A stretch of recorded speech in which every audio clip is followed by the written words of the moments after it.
दुख में किसी का साथ मत छोड़ना। एक बार एक शिकारी शिकार करने के लिए जंगल में पहुंचा। उसने अपने तीर पर बहुत ही खतरनाक जहर लगाया और शिकार को निशाना बना करके उसने तीर को छोड़ा, लेकिन उसका तीर चूक गया और तीर एक पेड़ पर जा लगा। वह पेड़ बहुत ही हरा भरा और बहुत सारे तोते उस पेड़ पर रहते थे। जैसे ही वह जहरीला तीर उस पेड़ पर जाकर लगा, वह पेड़ धीरे धीरे सूखने लगा और उस पेड़ पर जो भी तोते रहते थे वह एक एक करके उस पेड़ को छोड़कर जाने लगे। उस बड़े से पेड़ के कोटर में एक बहुत ही बूढ़ा तोता रहता था जो बहुत ही धर्मात्मा और अच्छे मन का था। सभी तोते उस पेड़ को छोड़कर जाने लगे थे, लेकिन वह बूढ़ा तोता जाता था, दाना लेकर आता था और उसी कोटर में आग करके बैठ जाता था, परंतु उस पेड़ को छोड़ने को तैयार नहीं था।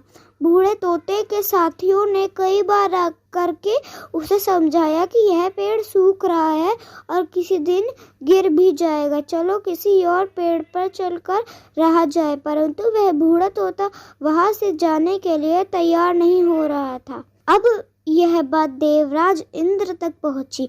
उन्हें बताया गया कि एक तोता है, वह जिस पेड़ पर रहता है उस पेड़ पर एक जहरीला तीर लगने के कारण सूखने, गिरने और खत्म होने के कगार पर आ पहुंचा है और एक बूढ़ा तोता अभी भी वहां पर रह रहा है। वह दाना लेकर आता है और वहीं पर रहता है, जबकि उस जंगल में बहुत सारे पेड़ हैं, लेकिन वह उसी पेड़ पर रह रहा है।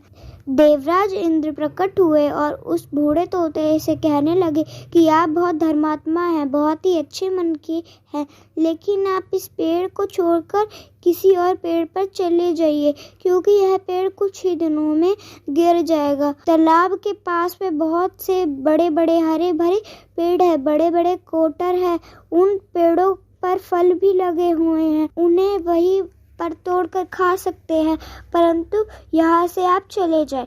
तोता बोला, माफ कीजिए, इस पेड़ ने मुझे जीवन दिया है, शाखाओं ने मेरी रक्षा की है, हर मौसम में मेरे साथ रहा है, ये कोटर मेरा घर है, यहाँ मैं पला बड़ा हूँ, इस पेड़ को मैं छोड़कर कैसे जा सकता हूँ?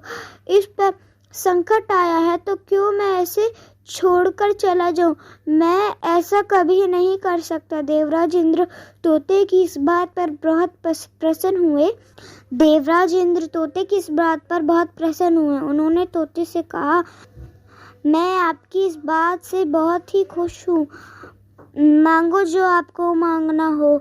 उस बूढ़े तोते ने कहा, मुझे बस इतना मांगना है कि जिस पेड़ ने मुझे जन्म दिया, जहाँ मैं रहा पला बड़ा, जिसे आप मेरी जन्मभूमि कह सकते हैं, आप इसे फिर से हरा भरा कर दो जैसा यह था।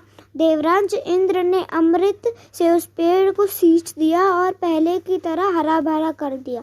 अब वापस से उस पेड़ पर आकर के बाकी तोते रहने लगे। वह बूढ़ा तोता कुछ समय तक ही और जिंदा रहा, फिर इसकी मृत्यु हो गई, वह स्वर्ग में चला गया। यह कहानी हमें सिखाती है कि जब भी किसी इंसान का बुरा दौर आता है तो इमोशनली वह टूटा हुआ होता है, उसे किसी के सहारे की ज़रूरत होती है, किसी की आवश्यकता होती है। अगर आप ऐसे समय में उसे छोड़कर चले जाओगे, उससे बात नहीं करोगे, मुंह मोड़ लेंगे, तो आपसे बुरा कोई नहीं है, क्योंकि आप किसी के सुख का साथी बने या ना बने, लेकिन हमेशा किसी के दुख का साथ ज़रूर बनना चाहिए। आशा करती हूँ कि आपको ये कहानी पसंद आई होगी। अगर पसंद आए तो चैनल को लाइक करें, शेयर करें एंड सब्सक्राइब करें और अपनी राय कमेंट सेक्शन में ज़रूर लिखें।